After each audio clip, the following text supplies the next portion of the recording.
રાજકોટની જ્યાં વર્ધમાન નગરમાં સ્થાનિકોએ બેનરો લગાવ્યા અને પરપ્રાંતીય અને વિધર્મીઓને મકાન ન આપવા બેનર લગાવવામાં આવ્યા છે, જ્યાં વિધર્મીઓને મકાન ભાડે કે વેચાણથી ન આપવાનો બેનરમાં ઉલ્લેખ કરાયો છે। વિધર્મીઓના ત્રાસથી બેનરો લગાવવામાં આવ્યા છે। જૈન અને સોની પરિવારોએ આ બેનર લગાવ્યા।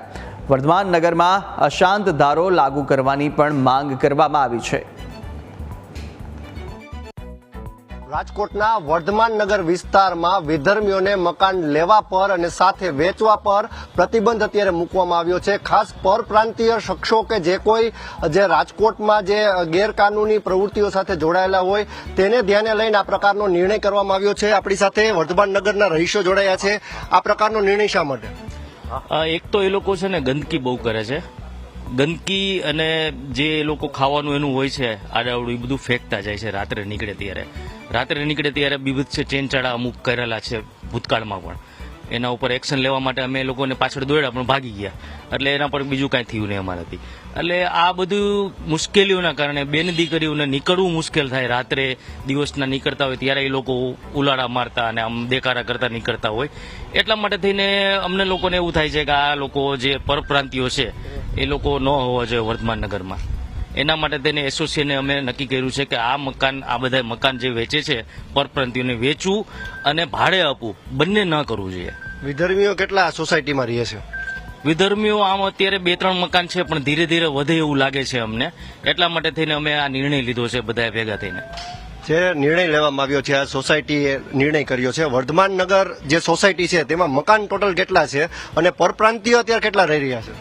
પરપ્રાંતીય જો આપણે ગણીએ ને તો ભાડુઆત એટલા આવી ગયા છે, બરોબર છે, અને અહીંયા કોમર્શિયલ થવા માંડ્યા છે ધીમે ધીમે, કે જે અમને અનુકૂળ નથી।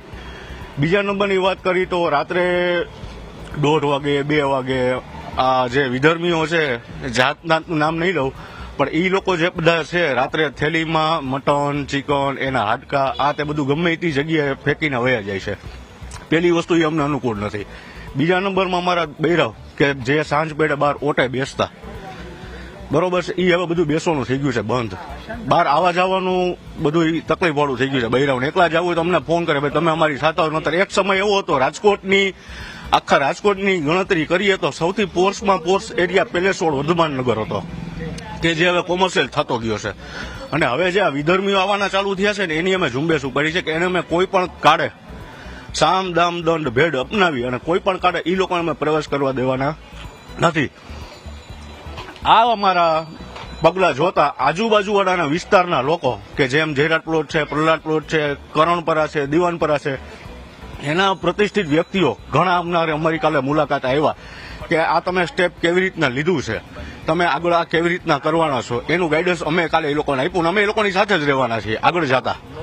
જી, સોની અને જૈન પરિવાર સૌથી વધુ રહે છે। તમે પોલીસ કમિશનરને કે કલેક્ટરને આ મામલે રજૂઆત કરી છે? હા, લેખિત રજૂઆત અમે કરવાના છીએ બધી વસ્તુની, કે આ બધા મુદ્દા એમાં લખેલા છે અને લેખિત રજૂઆત થશે। આ અશાંત ધારામાં સોસાયટી આવે છે કે કેમ, અથવા તો રજૂઆત થઈ છે કે કેમ? અશાંત ધારામાં અમે રજૂઆત કરી છે। રમેશભાઈ ટીલાળા અને તંત્ર ખૂબ એના માટે સક્રિય છે, તંત્રનો અમને ખૂબ સાથ સહકાર છે એના માટે।